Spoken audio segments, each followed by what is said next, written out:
Hi friends, நாம் இன்னைக்கு 9th maths chapter 2 real நம்பர்ஸில் எக்ஸசைஸ் 2.6ல் உள்ள தேர்ட் அண்ட் ஃபோர்த் சம் பற்றி பார்க்க போகிறோம். ஃபஸ்ட்டு தேர்ட் சம் பார்ப்போம். இதில் என்ன கொடுத்துருக்காங்கனாக்கா, if square root equal to இவ்வளோனோ square root 3 value, square 5 value, square 10ஓட வேல்யூ கொடுத்துருக்காங்க. Then find the value of the following correct to 3 places of decimal. அதாவது இந்த நம்பரோட வேல்யூஸ்லாம் வந்து 3 டெசிமல் பிளேசஸில் வச்சு கண்டுபிடிக்க சொல்லியிருக்காங்க. வாங்க நம்ம பார்ப்போம். ஃபஸ்ட்டு சம் என்ன கொடுத்துருக்காங்க, square 40 minus square root of 20. பாருங்க, square 40 minus square root of 20. நமக்கு வந்து என்ன தெரியும், 40 வந்து 4 10s are 40 ஈஸியாக தெரியுமா, போட்டோம். இப்போ வந்து 20 வந்து 2 10s are 20 நமக்கு தெரியும். ஆனால் நமக்கு ஸ்கொயர் நம்பராக உள்ளுக்குள்ளே இருந்தால் தான் நம்ம அந்த ஸ்கொயர் ரூட்லேருந்து வெளியில் எடுக்க முடியுங்கிறதுனால 4 5s are 20ங்கிறத நம்ம யூஸ் பண்ணியிருக்கோம். இப்போ 4ல் வந்து ஸ்கொயர் ரூட்லேருந்து வெளியில் வந்தால் இது என்ன வரும், 2. இப்போ 2 ரூட் 20. ஏன்னா 4 வந்து நம்ம எப்படி எழுதுவோம், 2 × 10ன்னு எழுதுவோம். அதே மாதிரி இதை வந்து 2 × 5 எழுதுவோம். இப்போ 2 நம்பர் உள்ளே இருந்தால் தான் ஒரு நம்பரை வெளியில் எடுக்கலாம். அதே மாதிரி இதில் வந்து ஒரு நம்பரை வெளியில் எடுத்தோம்னா 2 ரூட் 5. இப்போ ரூட் 10ஓட வேல்யூ எவ்வளோ கொடுத்துருக்காங்க, 3.162. 2 × 3.162 மைனஸ் 2 × ரூட் 5க்கு என்ன கொடுத்துருக்காங்க, 2.236. இப்போ இதை ரெண்டுத்தையும் மல்டிப்ளை பண்ணி போட்டோம். 6.324 வருது. அதே மாதிரி இதை மல்டிப்ளை பண்ணால் 4.472. இப்போ இது ரெண்டுத்தையும் மைனஸ் பண்ணி பார்க்குறோம். மைனஸ் பண்ணால் எப்படி பண்ணு, கரெக்டாக அந்த டெசிமல் பிளேசஸ் எங்கே இருக்குதோ அதுக்கேற்ற மாதிரியே போட்டு மைனஸ் பண்ணு. 4ல் 2 போனால் 2, 2ல் 7 போகுமா, போகாது. அதனால் பக்கத்தில் பாரோ பண்ணாக்கா 12 ஆகிடும். 12ல் 7 போனால் எவ்வளோ வருது, 5.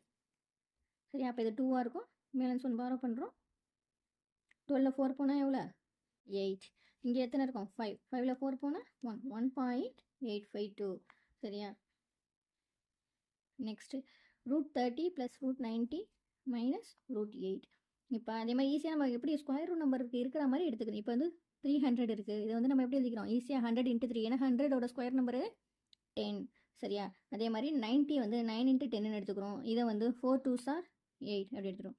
இந்த 100 ஸ்கொயர் ரூட் வெளியில் வந்தால் 10 ரூட் 3 ப்ளஸ் 9 வந்து 3 × 3ன்னு இருக்குமா, ஸ்கொயரில் வெளில வரும்போது 3 ரூட் 10 மைனஸ் 2 ரூட் 2. இப்போ 10 ரூட் 3ஓட வேல்யூ என்ன கொடுத்துருக்காங்க, 1.732 ப்ளஸ் 3 × ரூட் 10ஓட வேல்யூ போட்டாச்சு. மைனஸ் 2 × ரூட் 2ஓட வேல்யூ என்ன, 1.414. சரியா. இதை அப்படியே மல்டிப்ளை பண்ணி போடுங்க. 17.32ன்னு வரும். 9.486 2.828 வரும். இப்போ இது ரெண்டுத்தையும் ஆட் பண்ணி இதை மைனஸ் பண்ணால் என்ன வருது, 23.978. அவ்வளோதான் ஃப்ரெண்ட்ஸ். இப்போ இந்த மாதிரி 0 இருக்கிற நம்பர்லாம் வந்து நம்ம ஈஸியாக மல்டிப்ளை பண்ணிடலாம். இப்போ 1.732 × 10ன்னு நீங்கள் போடுனீங்கன்னா ஆட்டோமேட்டிக்காக நீங்கள் என்ன நினச்சிக்கிறீங்க, 0 இருந்துச்சுன்னா ஒரு டிஜிட் இந்த புள்ளியை வந்து அப்படியே ஒரு டிஜிட் தள்ளி வச்சாலே போதும், சரியாயிடும். இப்போ இதுவே வந்து உங்களுக்கு 100ஆல் மல்டிப்ளை பண்ணுறீங்கன்னு வைங்க, மொத்தம் எத்தனை 0 இருக்கும், 2 0. அப்போ இதுக்கு வந்து இந்த புள்ளி அப்படியே இன்னும் 2 நம்பர் தள்ளி போகணும். அப்போ 173.2 அந்த மாதிரி 0 இருக்கும் போது ஈஸியாக நீங்கள் இந்த மாதிரி மைனஸ் பண்ணி மல்டிப்ளை பண்ணிக்கலாம். நெக்ஸ்ட் சம் பார்ப்போம். நெக்ஸ்ட் ஃபோர்த் சம் என்ன கொடுத்துருக்காங்க, அரேஞ்ச் சர்ட்ஸ் இன் டிசெண்டிங் ஆர்டரில் எழுதுங்க. சரியா.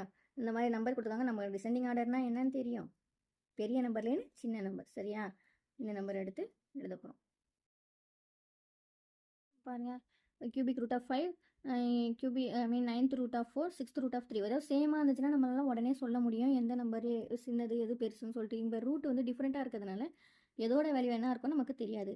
அதனால் முதல்ல என்ன செய்கிறோம், முதல்ல இங்கே இருக்கிற ரூட்லாம் காமனாக எடுத்துக்கிறோம். அது எல்லாத்துக்கும் காமனாக எந்த நம்பர் எல்சிஎம் வருதுன்னு நம்ம பார்க்குறோம். 396 எடுத்துக்கிட்டோம்னாக்கா 3 டேபிளில் போட்டால் 1 3 3 3 3 9 2 3 6. இப்போ இதுக்கு காமனாக எல்சிஎம் என்ன வருது, 18 வருது.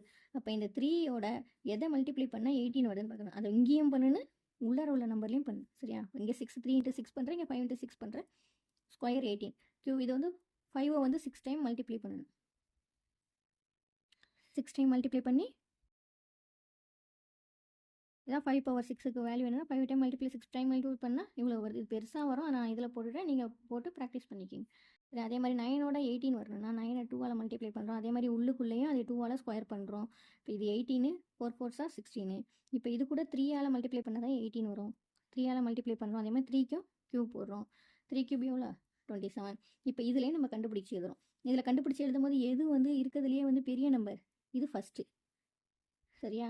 அடுத்து இது செகண்ட், இது தேர்டு. இப்போ இதுதான் ஃபஸ்ட்டு எழுதணும். அதாவது நம்ம இந்த நம்பரை தான் எடுத்து எழுதணும்னு கிடையாது. நம்ம கொஷினில் கொடுத்துருக்கிறதுனால இதையும் எழுதலாம். இருந்தாலும் நம்ம கொஷின் படி இப்போ ஆன்சர் எழுதணுங்கிறதுனால ஃபஸ்ட்டு இது கூட இது என்ன வருது, ரூட் 5 கியூப். அதை ஃபஸ்ட்டு எழுதிக்கிறோம். இதுதான் பெரிய நம்பருங்கிறதுனால சிம்பிள் இந்த போட்டுக்கிறோம். அடுத்து செகண்ட் என்ன கொடுத்துருக்கோம், root 3 power 6th root of 3 அதை எடுத்து எழுதுகிறோம். அடுத்து 9th root of root 4. இப்போ டிசெண்டிங் ஆர்டரில் எழுதும் போது முடிஞ்ச வரைக்கும் கொஷினில் உள்ளதே எழுதுங்க. ஏன்னா இதை எழுதுங்க, இதை எழுதிட்டு அடுத்த ஸ்டெப்பில் இதை எழுதி காட்டுங்க. ஏன்னா அப்போ தான் உங்களுக்கு வந்து கரெக்டாக நம்ம புரிஞ்சு போட்டிருக்கோங்கிறது தெரியும். சரியா? Next sum.